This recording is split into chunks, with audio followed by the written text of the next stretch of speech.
बात ही सुन लो, हम पुरअमन थे, पुरअमन हैं और पुरअमन रहेंगे।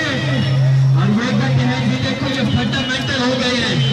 भाईजान अल्लामा खतीब नुक्तदार अल्लामा मुनीर अहमद हजारी साहब की मौजूदगी में ये बात कहने लगा हूँ, हम फंडामेंटल हो सकते हैं मगर ये होश के नाखून ले लो, वो दिन तुम्हारे लिए बहुत खतरनाक हो जाएगा जिस दिन हम मिलेंटर हो गए।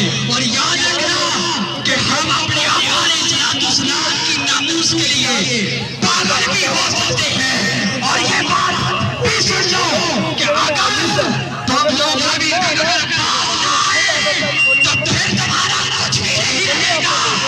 अभी आधी